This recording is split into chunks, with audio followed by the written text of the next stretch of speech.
02 up. Balik lagi sama Abah di sini guys. Kalian pusing nggak sih kalau tiba-tiba gas LPG di rumah habis pas lagi masak enak-enaknya? Atau harganya lagi naik turun kayak roller coaster? Tenang guys, Abah punya solusinya. Di video kali ini Abah bakal bongkar tuntas beberapa alternatif pengganti LPG yang nggak cuma efisien, tapi juga bisa bikin kita makin mandiri energi di rumah. Ini bukan kaleng-kaleng ya, kita bakal bahas teknologi yang mungkin belum banyak kalian tahu, tapi potensinya luar biasa buat kebutuhan sehari-hari, terutama buat masak-memasak. Nah, yang paling penting nih, guys, pilihan alternatif ini, nantinya bisa kalian sesuaikan banget sama kondisi dan sumber daya yang ada di sekitar kalian. Jadi, nggak ada tuh ceritanya solusi satu untuk semua. Ada yang cocok buat yang punya banyak limbah organik, ada yang pas buat yang daerahnya kaya sinar matahari. Pokoknya fleksibel banget, kita mau cari yang paling pas, paling hemat, dan pastinya paling bikin kita nggak ketergantungan lagi sama LPG.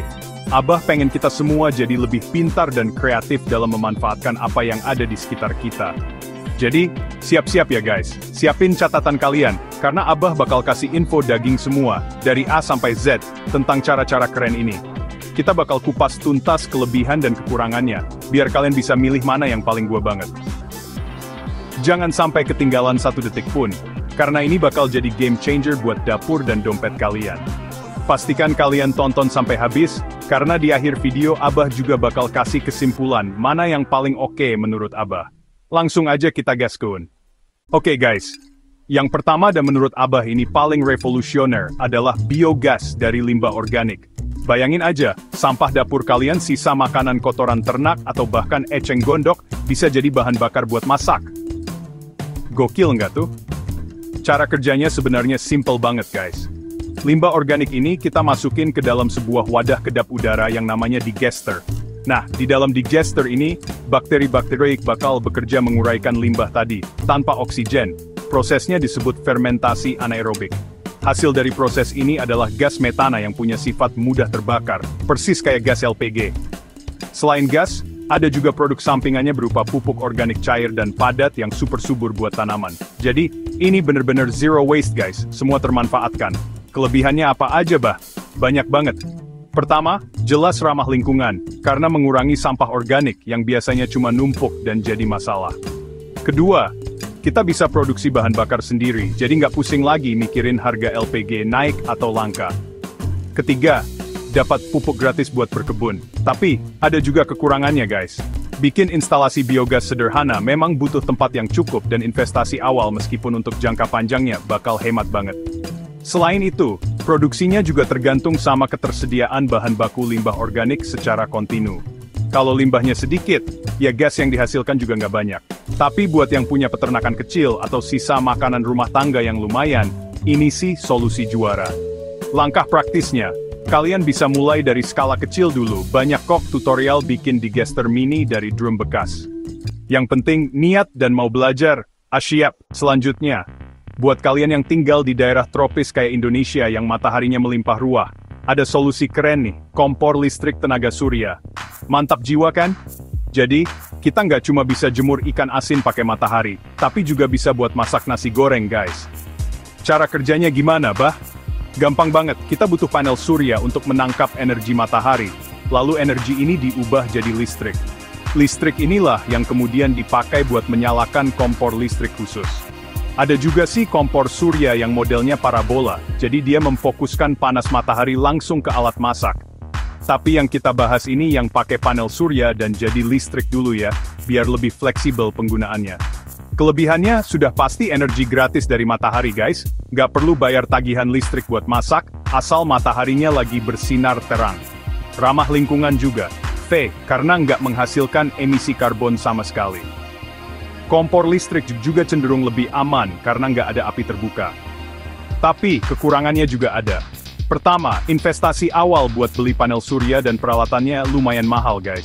Kedua, sangat bergantung sama cuaca.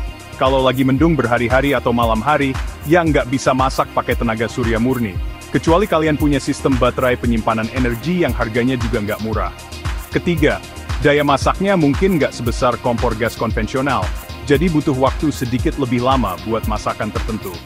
Tapi, Buat masak sehari-hari yang simple, ini bisa jadi pilihan menarik. Apalagi kalau dikombinasikan dengan sumber energi lain. Nah, ini dia solusi yang mungkin udah nggak asing lagi buat sebagian dari kita. Tapi dengan sentuhan modern, kompor kayu atau briquette biomasa. Eits, jangan bayangin kompor kayu jadul yang asapnya ngebul kemana-mana ya guys. Sekarang udah banyak kompor biomasa modern, termasuk kompor gasifier, yang pembakarannya jauh lebih efisien dan minim asap. Bahan bakarnya juga nggak cuma kayu gelondongan, tapi bisa pakai ranting, serbuk gergaji, sekam padi, batok kelapa, atau yang paling keren, briquette biomasa.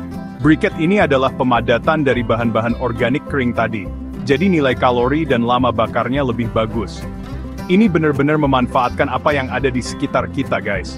Kelebihan utamanya adalah bahan bakarnya yang murah, bahkan bisa gratis kalau kita mau ngumpulin sendiri dari limbah pertanian atau perkebunan. Ini jelas bikin pengeluaran dapur jadi super hemat.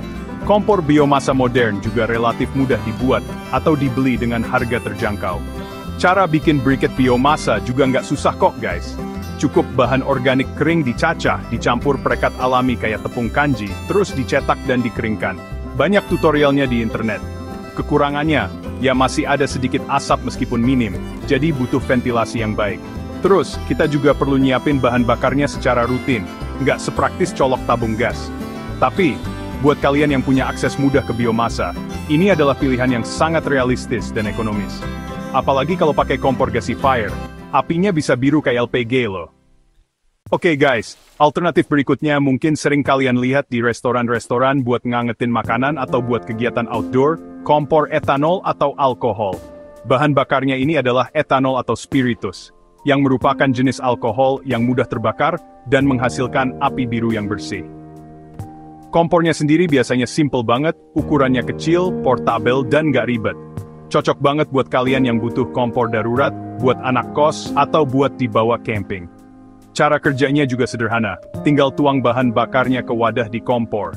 Terus nyalain deh pakai korek api. Praktis banget kan? Nggak perlu instalasi yang rumit-rumit. Kelebihannya, kompor ini bersih, nggak berjelaga, dan nggak berbau menyengat kayak minyak tanah. Apinya juga stabil dan panasnya lumayan buat masak menu-menu sederhana. Selain itu, kompornya ringan dan gampang dibawa kemana-mana. Bahan bakar etanol atau spiritus juga relatif mudah didapatkan di toko-toko kimia atau toko bangunan. Tapi, ada juga kekurangannya guys. Pertama, harga etanol atau spiritus per liternya mungkin jatuhnya lebih mahal dibandingkan biaya masak pakai LPG, kalau dihitung-hitung untuk pemakaian jangka panjang dan intensif. Jadi mungkin kurang cocok sebagai pengganti utama LPG buat keluarga besar yang masaknya banyak setiap hari. Kedua, kapasitas panasnya mungkin nggak sebesar kompor gas. Jadi buat masak dalam jumlah besar, atau butuh api super panas mungkin kurang maksimal. Tapi buat kebutuhan masak ringan dan mobilitas tinggi, ini oke banget. Nah, ini dia yang paling futuristik dan mungkin bikin kalian melongo guys, kompor hidrogen. Gokil banget kan? Masak pakai air. Sebenarnya bukan airnya langsung yang dibakar ya, tapi gas hidrogen yang dihasilkan dari proses elektrolisis air. Jadi air, H2O itu dipecah menjadi gas hidrogen, H2, dan gas oksigen O2, menggunakan listrik. Gas hidrogen inilah yang kemudian dialirkan ke kompor dan dibakar. Hasil pembakarannya cuma uap air, jadi super bersih dan ramah lingkungan banget. Ini bener-bener teknologi masa depan yang potensinya luar biasa buat energi bersih dan mandiri. Bayangin aja, bahan bakarnya cuma air dan listrik secukupnya. Kelebihan utamanya jelas, energi bersih tanpa emisi karbon, cuma menghasilkan uap air. Ini solusi paling hijau dari semua alternatif yang ada. Bahan bakunya air juga melimpah. Kalau listrik untuk elektrolisisnya berasal dari sumber terbarukan kayak panel surya, wah ini jadi sistem yang sempurna banget. Tapi, tentu saja ada tantangannya guys. Teknologi kompor hidrogen dan alat elektrolisisnya saat ini masih dalam tahap pengembangan dan belum komersial secara luas untuk rumah tangga, jadi harganya pasti mahal banget. Proses elektrolisis juga butuh energi listrik yang lumayan. Selain itu, penyimpanan gas hidrogen juga butuh perhatian khusus karena sifatnya yang mudah meledak. Jadi untuk saat ini, kompor hidrogen mungkin belum jadi pilihan praktis buat mayoritas kita.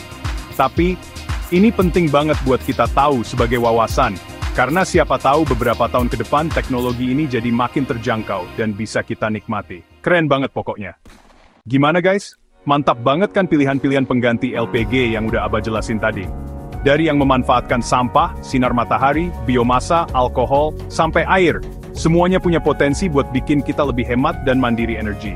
Nah, kalau ditanya mana yang paling efisien dan mandiri, menurut Abah, jawabannya adalah biogas guys. Kenapa? Karena biogas itu benar-benar mengubah masalah, sampah organik jadi solusi, energi dan pupuk. Kalau kalian punya akses mudah ke bahan baku limbah organik, misalnya dari sisa makanan rumah tangga yang banyak, atau punya ternak, biogas ini juara banget. Prosesnya bisa kita kontrol sendiri, hasilnya juga bisa kita nikmati sendiri. Ini bener-bener siklus yang keren, tapi Abah paham banget, nggak semua orang punya kondisi yang ideal buat bikin biogas. Mungkin lahannya terbatas atau limbah organiknya nggak sebanyak itu. Nah, kalau biogas dirasa belum memungkinkan, alternatif kedua yang paling Abah rekomendasikan adalah kombinasi briket biomasa dengan kompor biomasa modern, terutama kompor gasifier. Kenapa? Karena bahan bakunya relatif murah dan mudah didapat di sekitar kita, kayak ranting, sekam, atau batok kelapa. Proses pembuatan briketnya juga bisa dipelajari dan dilakukan sendiri. Kompor gasifier juga pembakarannya lebih bersih dan efisien dibandingkan kompor kayu tradisional. Ini solusi yang paling realistis, murah, dan mudah diimplementasikan buat banyak kalangan. Intinya guys, jangan terpaku sama satu solusi aja. Yang paling penting adalah kemauan kita buat belajar, berinovasi, dan beradaptasi dengan sumber daya yang kita punya.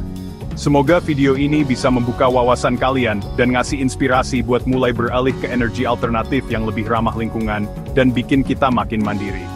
Jangan lupa like, comment, dan subscribe channel Abah biar nggak ketinggalan info-info keren lainnya. Share juga video ini ke teman-teman dan keluarga kalian biar makin banyak yang melek energi mandiri. Sampai jumpa di video berikutnya. Tetap semangat, tetap kreatif. Asia up!